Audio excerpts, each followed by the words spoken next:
तृतीय वर्ष हिंदी प्रथम पत्र। प्रिय विद्यार्थियों, आज हम वृंद द्वारा रचित सतसई से लिए गए कुछ अंशों की व्याख्या पढ़ेंगे।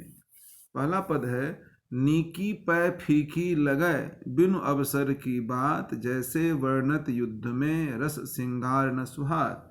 नीकी कहते हैं अच्छी को, फीकी कहते हैं निरस को। इसमें कवि वृंद ने अवसर देख करके मनुष्य को अपना वार्तालाप करना चाहिए। उसकी उपयोगिता तब सिद्ध होती है जब सही समय पे सही बात कही जाए, उस पे वर्णन किया गया है। कह रहे हैं, नीकी पै फीकी लगे, कभी कभी अच्छी बात भी बुरी लगती है। बिन अवसर की बात, अगर अवसर का, मौके का, समय का ध्यान नहीं रखा जाए तो कभी कभी अच्छी बात भी लोगों को बुरी लग जाती है। जैसे कह रहे हैं, उदाहरण अलंकार है, जैसे वर्णत युद्ध में रस श्रृंगार न सुभात। जैसे कह रहे हैं, युद्ध के मैदान में अगर लोग वीरोचित गुणों का वखान नहीं करे, श्रृंगार की बात करे, प्रेम की बात करे, तो वो अच्छा नहीं लगता है।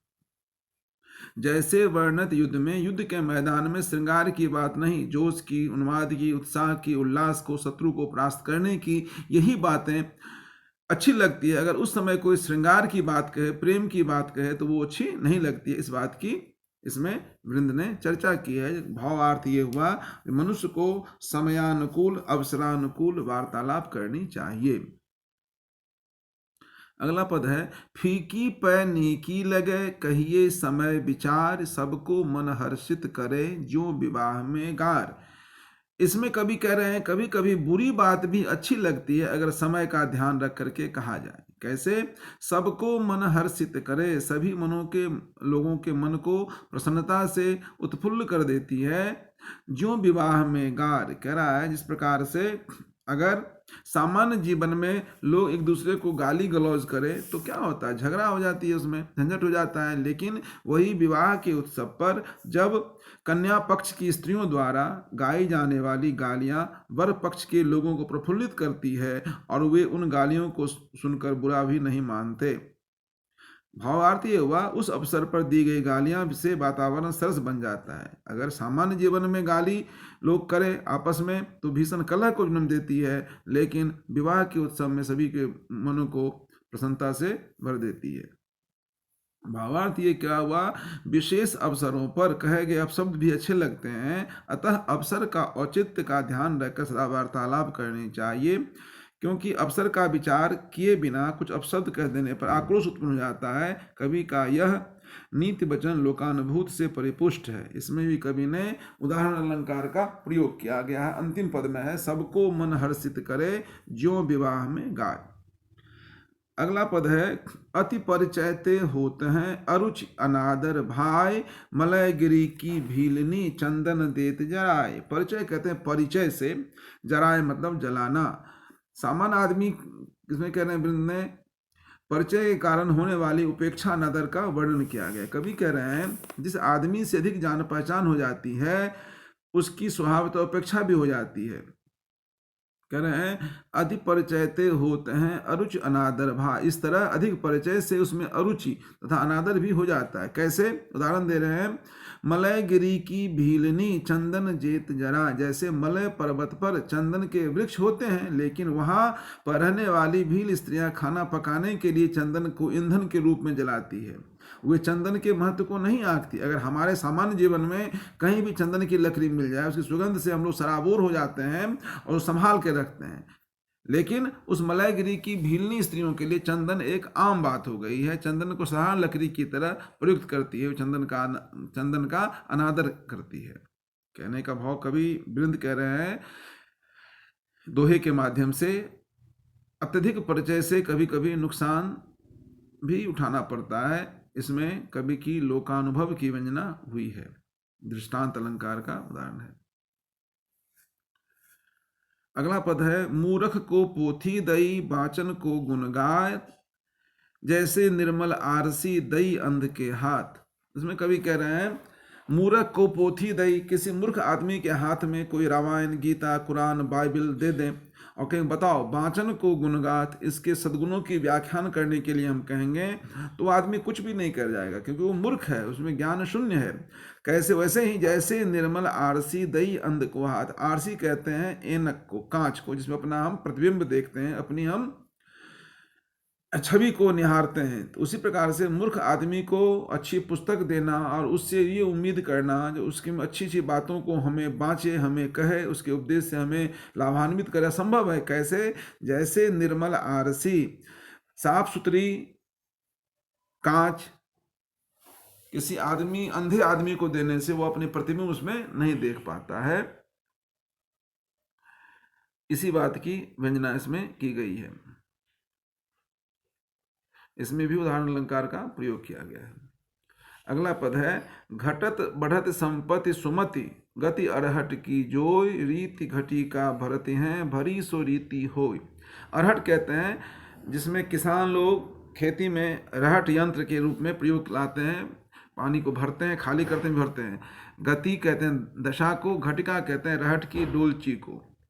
इसमें कवि समय की गति के साथ संपत्ति के घटने बढ़ने का चित्रण किया है। कवि कह रहे हैं घटत बढ़त संपत्ति सुमति, रहट यंत्र की गति की तरह जीवन में संपत्ति और सुमति घटती बढ़ती रहती है। कैसे? जैसे रीति घाटिका घटिका भरती हैं, भरी सो रीति होय। जैसे रहट चलने पर उसकी डोलचियाँ नीचे जाकर भर जाती है और ऊपर आने पर वो भरी डोलची पुनः खाली हो जाती है, अर्थात रहट के घूमने के क्रम से उसकी डोलचियाँ खाली होकर भरती रहती है, उसमें पानी बाहर आता है, फिर खाली होकर भीतर जाता है। उसी प्रकार मानव जीवन में उन्नति अवनति के क्षणों में संपत्ति एवं सुमति घटती बढ़ती रहती है। इसमें कवि ने अपने लोकानुभव का भी चित्रण किया है। अगला पद है संपत्ति सुमति में अनुप्रास अलंकार है। उत्तम जन की होर कर नीच न होत रसाल, कौआ कैसे चल सके राजहंस की चाल। रसाल कहते हैं आम को, रसिक सहृदय को। इसमें वृंद ने नीच व्यक्ति द्वारा श्रेष्ठ जनों लोगों से प्रतिस्पर्धा रखने का वर्णन किया है। कवि कह रहे हैं उत्तम जन की होर कर, उत्तम व्यक्तियों से प्रतिस्पर्धा रखने पर नीच व्यक्ति उनकी तरह सहृदय नहीं बन सकता है। कैसे? कौवा कैसे चल सके राजहंस की चाल, जैसे जिस तरह राजहंस चलता है वैसी चाल लाख कोशिश करने पर भी कौवा नहीं चल सकता है। भावार्थ ये हुआ नीच व्यक्ति श्रेष्ठ जन की बनने की होड़ तो करता है, परंतु उसका स्वभाव सदैव नीच ही रहता है, उसमें कोई तब्दीलियां नहीं आती है। इस कारण वो लाख कोशिश करने पर भी रसाल आम की तरह सरस मधुर अर्थात सरल व्यवहारशील नहीं बन सकता है। नीच आदमी हमेशा नीच ही बना रहेगा, उसमें परिवर्तन की अपेक्षा करना असंभव है। अगला पद है जो पावे अति उच्च पद, ताको पतन निदान, त्यों तपि तपि मध्यान्ह लौ, अस्त होत हैं भान। भान कहते हैं सूर्य को, इसमें पतन कहते हैं अवनति को, निदान कहते हैं अंतिम फल को, लौ मतलब तक। कभी इसमें दैनिक जीवन में उन्नत अवनति के क्रम का उदाहरण से निरूपण किया है। जो पावे अति उच्च पद, कभी कह रहे हैं वृंद जीवन में जो व्यक्ति अत्यधिक ऊंचा पद प्राप्त करता है उसका अंततः पतन होना अवश्यंभावी है। कैसे? ज्यों, इसमें उदाहरण अलंकार है ज्यों तप तप मध्यान्ह लौ, अस्त हो तो है भान। जैसे सूर्य दोपहर तक निरंतर तपता हुआ उत्कर्ष को प्राप्त होता है, परंतु उसके बाद अपकर्ष के साथ वह अस्त हो जाता है। भाव ये हुआ जिस आदमी का उन्नति होगा उसका अवनति अवश्य होता है। संसार में एक सी दशा, एक सी स्थिति कभी बनी रहती है, प्रकृति का ये चक्र है। दिन के बाद रात, रात के बाद दिन, सुख के बाद दुख, सूर्योदय के बाद सूर्यास्त। इसी बात की वंदना कवि वृंद ने की है।